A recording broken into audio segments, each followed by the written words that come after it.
The physical manifestation of their hive mind, Lisa explained as she set up the disruptor array. Once we activate this, their entire consciousness will be neutralized. Susan looked at the brain-like structure. Will it kill them? John shook his head. No. They'll become individuals instead of a hive. Each Vex will have to think for itself for the first time. The Vex homeworld hung in space like a giant brain. Its surface was covered with interconnected structures that pulsed with blue light. No oceans or mountains broke the pattern of technology that wrapped the entire planet. This was the center of the hive mind, the nexus of the consciousness that had dominated the galaxy for thousands of years. The Liberation fleet dropped out of faster-than-light travel at the edge of the system. Over 500 ships from 12 different species moved into formation. At the center flew the Defiance, carrying the leaders of the rebellion. Vex Defense Fleet detected, Captain Baker announced. At least 800 vessels, moving to intercept. In the command center, Patricia reviewed the battle plan one final time.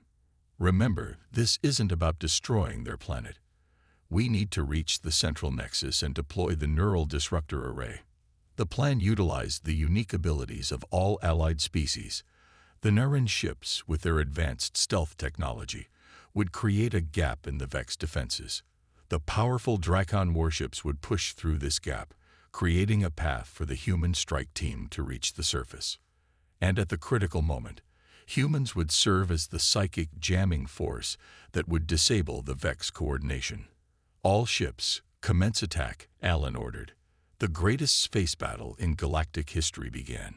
Vex ships moved with perfect coordination, their hive mind allowing them to function as a single organism. But the Liberation fleet had Patricia's brilliant strategy and the fierce determination of species fighting for their freedom. The neural disruptors caused confusion in sections of the Vex fleet, creating openings the Allies exploited. The Narration ships slipped past the defenses as planned, and the Drakon warships smashed through, clearing a path. Strike team, launch now, John commanded.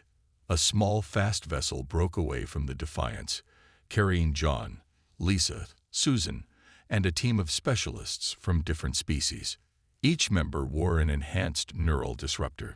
Together, they would create a walking zone of interference strong enough to reach the central nexus. The ship landed on the Vex homeworld under heavy fire. The team pushed forward across the strange landscape, fighting through confused Vex defenders. Lisa's scanners led them toward the central structure, a massive tower that pulsed with intense blue light. "That's it," she said, "the physical housing of their collective consciousness." As they approached, the resistance grew fiercer. The Vex near the nexus seemed less affected by the neural disruptors. Several team members fell to alien weapons. "They're adapting," Susan warned. "The disruptors won't work much longer." John looked at the remaining distance to the tower. "We need more power. Everyone, full emotional output. Think about what they did to your worlds, your families." The team members focused their emotions: anger, grief, determination, and the disruptors surged with energy. A visible wave of interference spread outward, sending nearby Vex collapsing to the ground. They reached the central chamber, a vast space filled with glowing blue crystals. At the center floated what looked like a giant brain made of light. 3 months after Earth's liberation, humans had moved from defense to offense.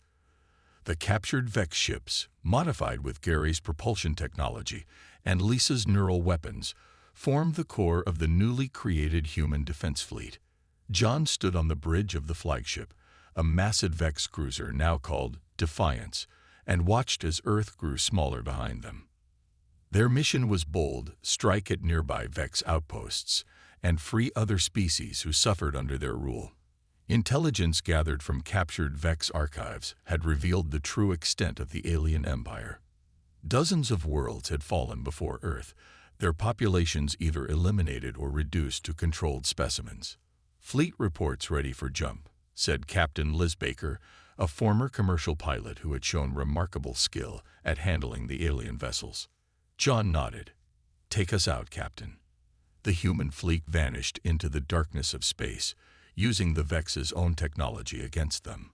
Their first target was a Vex outpost in the Alpha Centauri system, where another species called the Narration were being held. As they approached the outpost, the ships activated their neural disruptors. Like on Earth, the effect was immediate. The Vex defenders fell into confusion, unable to coordinate their responses.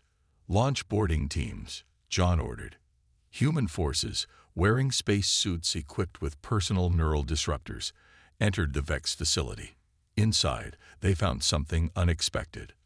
Large chambers filled with containment pods. Each pod held a different alien being, suspended in a clear liquid.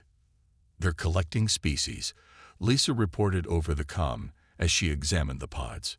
"Living museums, just like they planned for us." One by one, they opened the pods, freeing beings from at least 6 different species. Some appeared humanoid, others wildly different in form. Communication was difficult at first, until they found the Narration, a slender, blue-skinned species with remarkable linguistic abilities. A Narration named Ilara quickly learned enough English to help translate. "You are not Vex," she said to John. "How is this possible?" "No one fights the Vex and wins." "We discovered their weakness," John explained. "Their telepathic network can be disrupted by human brainwaves." Ilara's large eyes widened. "For 10 cycles, my people have been their slaves. We thought we were alone in our suffering."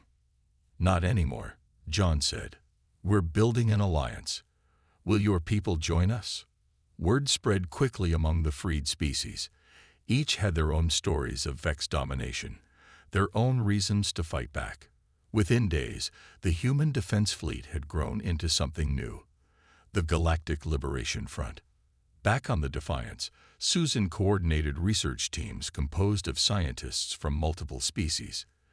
Each brought unique insights to understanding the Vex. "We found something important," she told John during a strategy meeting.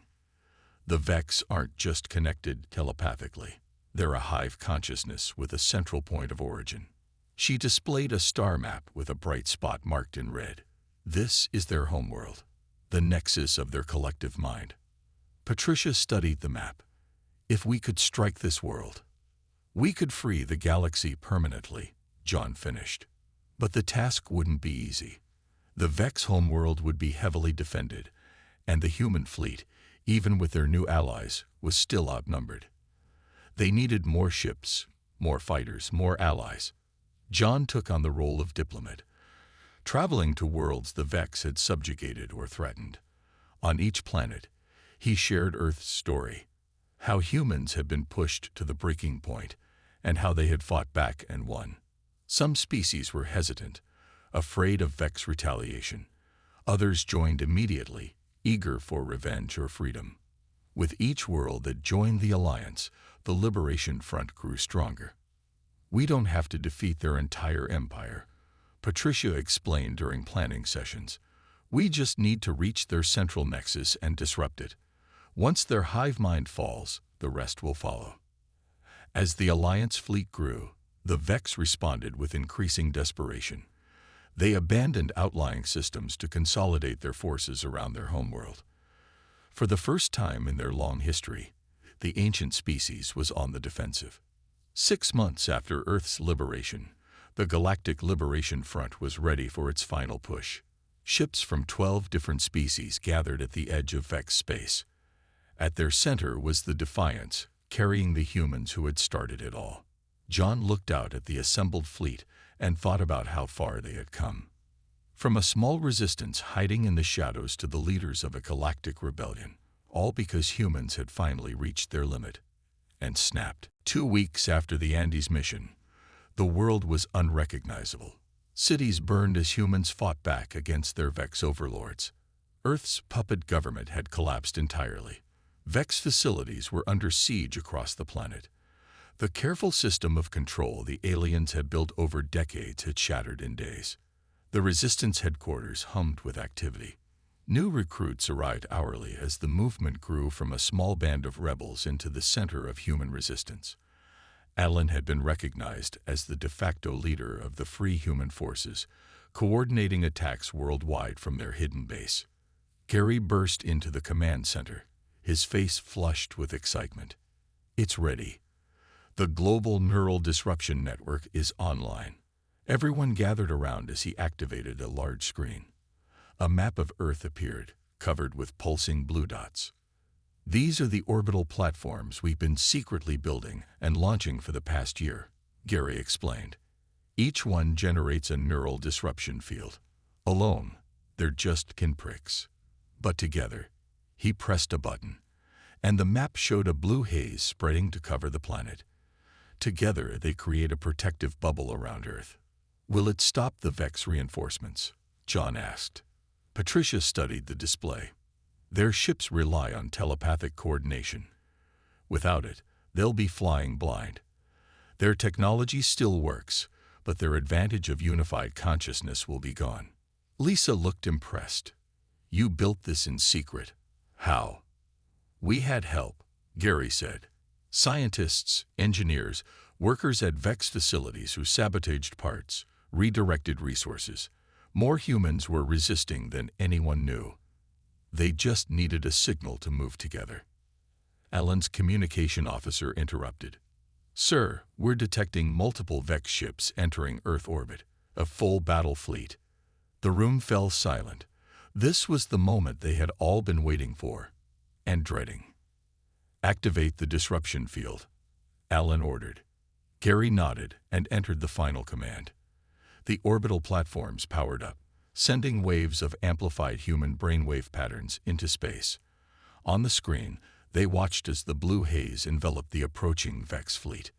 It's working, Susan whispered as the alien ships began to move erratically. Some drifted off course, while others stopped completely. They can't coordinate. For the first time in their ancient history, the Vex faced an enemy they could not predict or control. Their greatest strength, their shared consciousness, had become their greatest weakness. Send the signal to all resistance cells, Alan commanded. Operation Liberation begins now.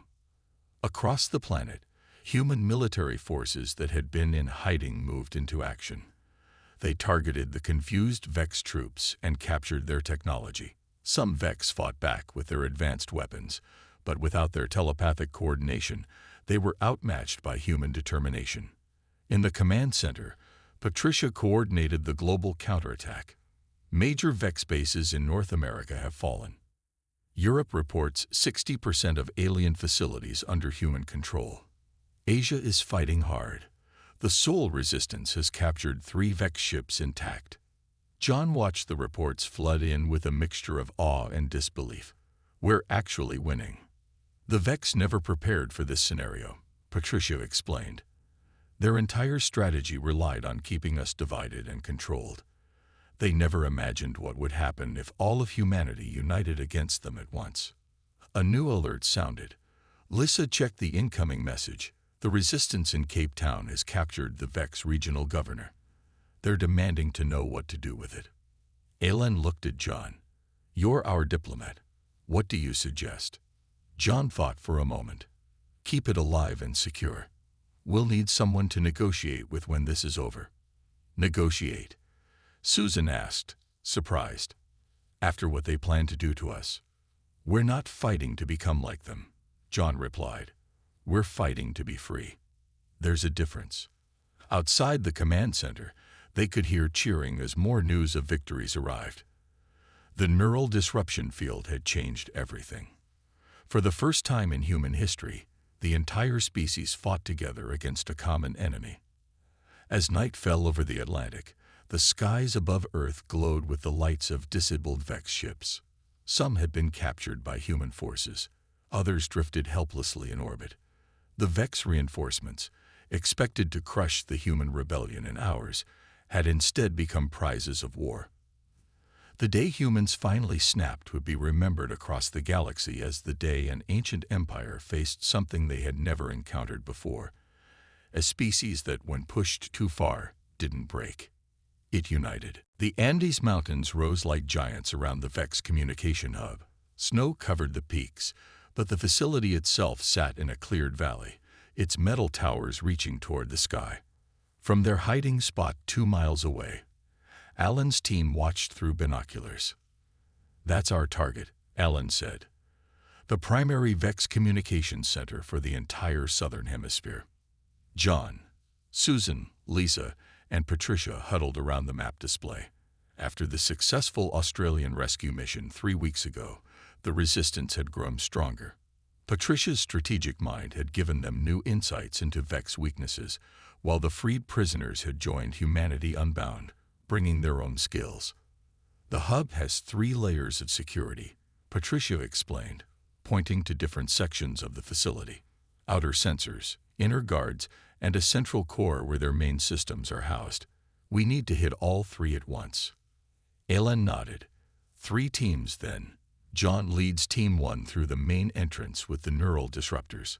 Susan and Lisa take Team 2 through the service tunnels to capture their data centers. I'll lead Team 3 to secure the perimeter and prepare our escape. Patricia would coordinate from their mobile command center, a modified truck hidden in the mountains. Gary stayed at the North Atlantic base, working on expanding the neural disruptor technology. As night fell, the teams moved into position. The improved neural disruptors worked even better than before. The Vex guards fell into confused states as the humans approached, unable to coordinate their defense when their telepathic network became filled with static. John's team secured the main entrance and pushed inward. Susan and Lisa led their group through maintenance tunnels that Patricia had identified from stolen blueprints. Some human guards tried to fight back, but most surrendered when they realized the Vex could no longer control them. Lisa reached the central data core first. "I'm in," she reported through her comm unit, beginning download of their archives. The team had expected to find communication records, maybe some military plans. What Lisa discovered was far worse. "Oh my God," her voice shook as she read the files. "This isn't just an occupation, it's an extinction plan." John fought his way to her position. "What did you find?" Lisa pointed to the screen, her face pale. Earth was never meant for cultural exchange. The Vex were planning to process the entire planet. They're going to strip mine it and eliminate most of the human population. We were scheduled for processing within the next 10 years. Susan looked at the data scrolling across the screen. They'd done this before, to at least 7 other species. "Why keep any humans alive at all?" John asked. "Specimens," Lisa whispered. "Zoo exhibits. Living museums." Their comms crackled with Patricia's voice. "You need to download everything and get out. We have unexpected company." A Vex diplomatic ship just landed at a facility. "Wait," Lisa said suddenly. "This hub controls their global broadcast network. We can use it to send this evidence to everyone on Earth. Show them what the Vex really plan to do." John hesitated only a moment. "Do it." Lisa's fingers flew across the alien keyboard. "Sending now. This will go to every screen, every device connected to their network." Across the world, the truth appeared. Homes, offices, public screens, all showed the Vex plans for humanity's future. The careful pretense of peaceful cooperation shattered in an instant. As the teams retreated from the facility, they could already hear reports coming in. Riots had broken out in major cities. Human workers were walking out of Vex-controlled facilities. Earth's puppet government was collapsing as officials fled or joined the uprising. Back at their mobile command center, Patricia studied the reports with a grim smile. "This is it. The turning point." "Will the Vex fight back?" Susan asked. "Of course," Patricia answered. "They'll call for reinforcements from their fleet. But now humanity knows the truth. There's no going back to the way things were." Alan looked at the team that had made this possible. "We just lit the match. Now the whole world is catching fire." Outside, they could see smoke rising from distant villages as people destroyed Vex outposts. The careful control the aliens had maintained for decades was crumbling in hours. "What have we done?" Lisa whispered. "We showed humanity the truth," John said. "And now they're doing what humans always do when backed into a corner." "What's that?" Susan asked. John's eyes were hard as he watched the distant fires. They're fighting back. The day humans finally snapped had arrived, and no species in the galaxy would ever forget it. They worked quickly, opening cells and explaining the situation to confused prisoners. Most joined them immediately, eager to escape. A few were too frightened or confused to understand. In one cell, John found a woman with short gray hair and fierce eyes. Unlike the others, she didn't seem surprised. "About time someone came," she said, standing up calmly. "I've been waiting for a rescue for 8 months." "Who are you?" John asked. "Patricia Winters, former military strategist. The Vex didn't like my work on defensive countermeasures against their technology." John nodded. "We could use someone with your skills. We're with Humanity Unbound." Patricia smiled. "Then let's get unbound." As they gathered the freed prisoners in the central area, an alarm suddenly blared. Red lights flashed in the corridors. "What happened?" John demanded through his comm. "A Vex ship just arrived." Susan's voice came back tense. "They must have sent a distress signal before the disruptors took effect." "How many?" "At least 20 more Vex coming your way. The disruptors might not handle that many at once." John looked at the frightened faces around him, then at Patricia. "Any ideas, strategist?" Patricia glanced around the room. "The Vex will be coming through that main corridor. We need a bottleneck." She pointed to a narrow passageway. "Get everyone through there, and to your exit. I'll help you hold them off." The red earth of the Australian outback stretched in all directions under the moonless night. John crouched behind a ridge, 5 other team members hidden nearby. Below them stood the Vex Cultural Harmony Center, its smooth walls glowing faintly blue in the darkness. "Remember," John whispered into his comm unit, "we go in quiet. The neural disruptors should confuse the Vex, but we don't know for how long. Get the prisoners and get out." Each team member wore a small device on their chest. Lisa and Gary's improved neural disruptors. The devices captured human brainwaves and amplified them, creating interference that scrambled Vex telepathic communication. Susan's voice came through the comm. "Perimeter sensors disabled. You have a 10-minute window." John signaled, and the team moved forward. They approached the facility's side entrance, where sensor data had shown the fewest guards. A single Vex stood at the door, its tall, thin body perfectly still, compound eyes scanning the darkness. The team activated their disruptors. John felt a strange vibration as the device hummed against his chest. The Vex guard suddenly twitched. Its hands moved to its head, fingers pressing against the smooth skin where ears would be on a human. It stumbled, then slumped against the wall. "It works," whispered Kelly, one of the team members. "It's disoriented." John moved quickly, entering the access code Susan had stolen from Vex records. The door slid open, and the team entered the facility. Inside, they encountered more Vex. Each alien reacted the same way: confusion, disorientation, then a state-like sleep. The human guards were different. They looked at the team with surprise, but made no move to stop them. The Vex control them telepathically. Lisa had explained during planning. Without that control, they'll be free to make their own choices. One guard actually nodded at John as they passed, a small act of rebellion now that his mind was his own again. The team moved deeper into the facility, following the map Alan had prepared. They reached a large circular room with dozens of doors around its perimeter. Each door had a small window showing a cell beyond. "Found the prison block," John reported through his comm. "Beginning extraction." The underground base hummed with activity. Hidden beneath an old oil platform in the North Atlantic, the headquarters of Humanity Unbound was a maze of repurposed shipping containers and salvaged equipment. People moved with purpose, carrying tools, weapons, and data tablets. Susan, John, and Lisa followed their guide through the narrow passageways. After a week of careful travel using fake IDs and back roads, they had finally reached the Resistance's main base. The guide stopped at a heavy metal door and knocked 3 times.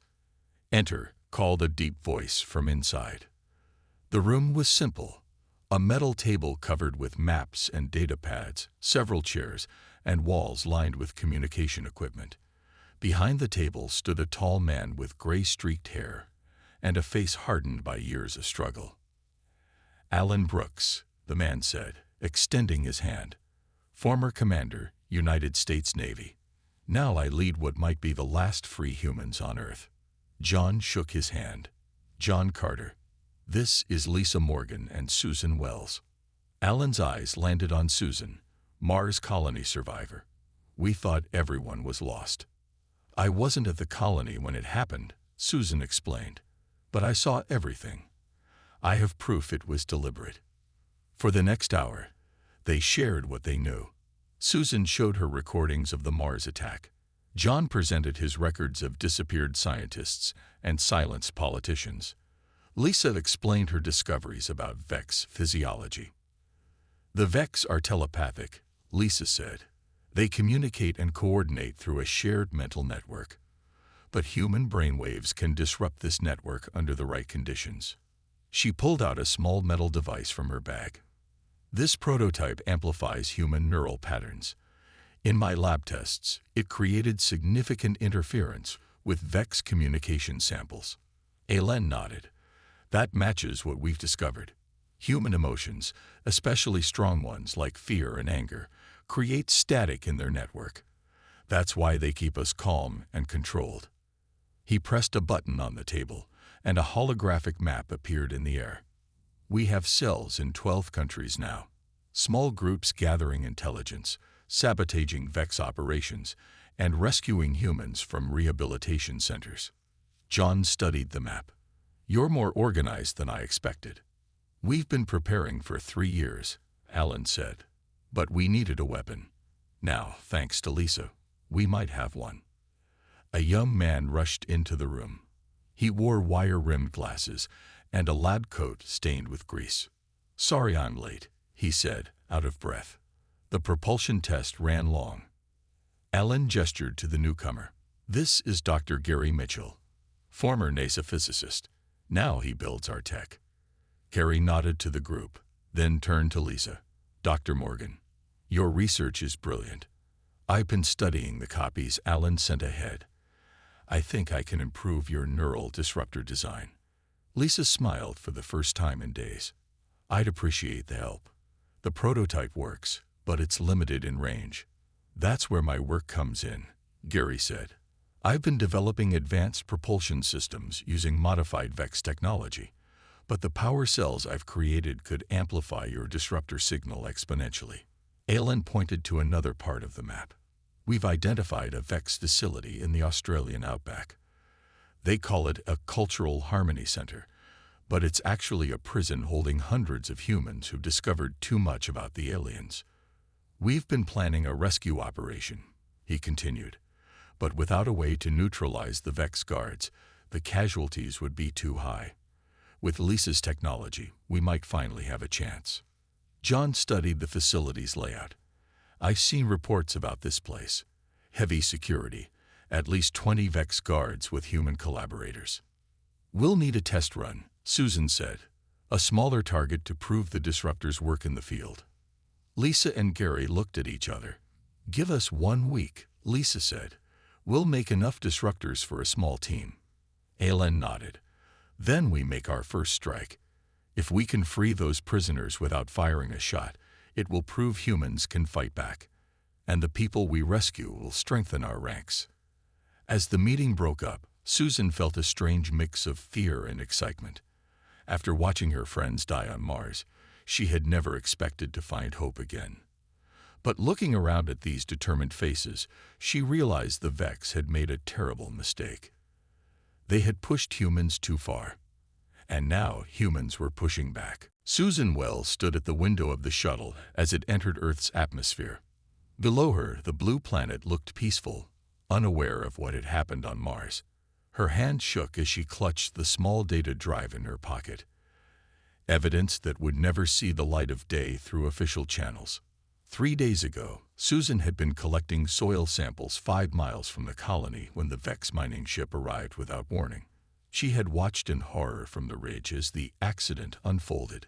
The Vex energy beam had swept across the colony with precise movements, too precise to be an accident. Now, as the only survivor of the Mars colony massacre, Susan knew the truth. This was no accident.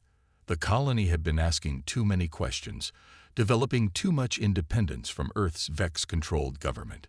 The shuttle landed in Chicago. Susan kept her head down as she passed through the security checkpoints.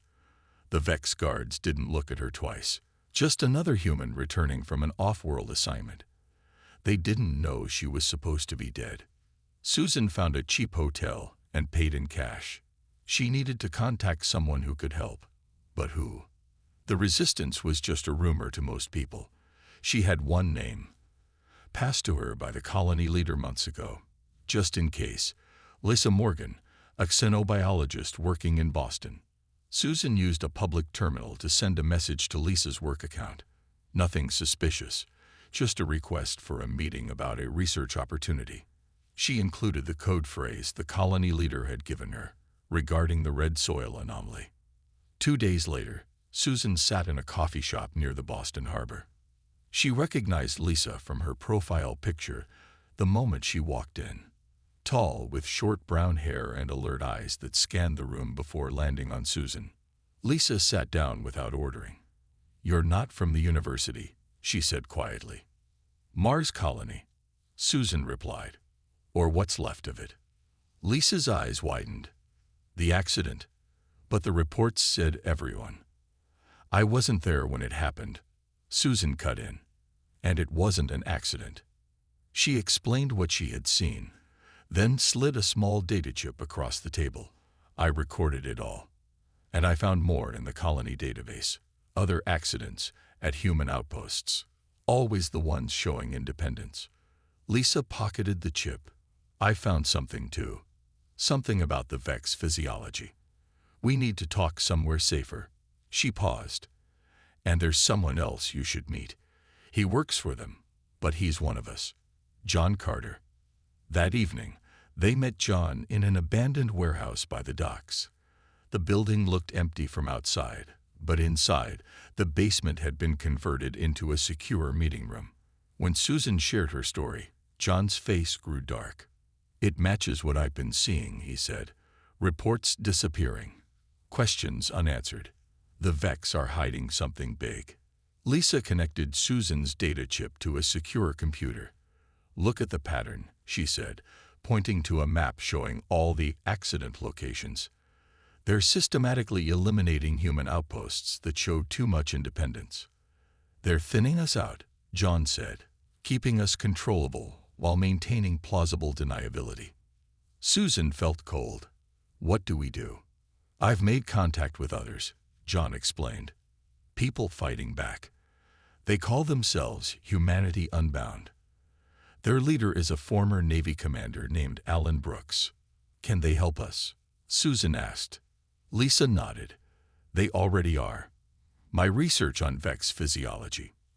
They've been providing me with samples. The Vex have a weakness.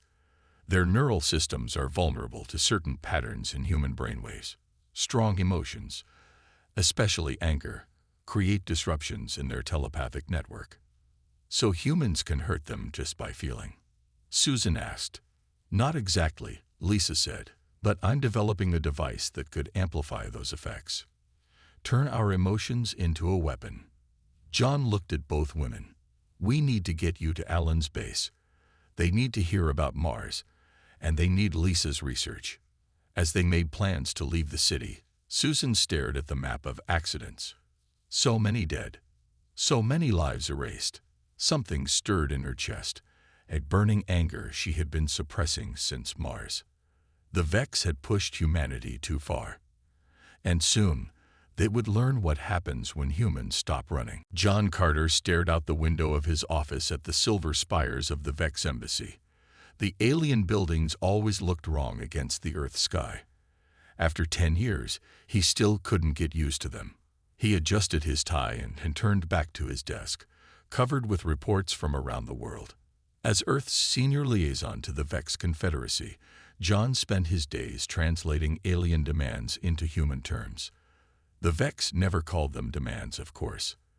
They were guidance or protective measures or cultural integration protocols. John knew better. His computer beeped with a new message, another incident in Brazil. A human protest broken up by Vex peacekeepers. 6 dead, dozens injured. The official report would call it a regrettable misunderstanding. John rubbed his eyes. When the Vex ships first appeared in Earth's sky, humanity had celebrated. First contact. Proof we weren't alone. The aliens brought gifts.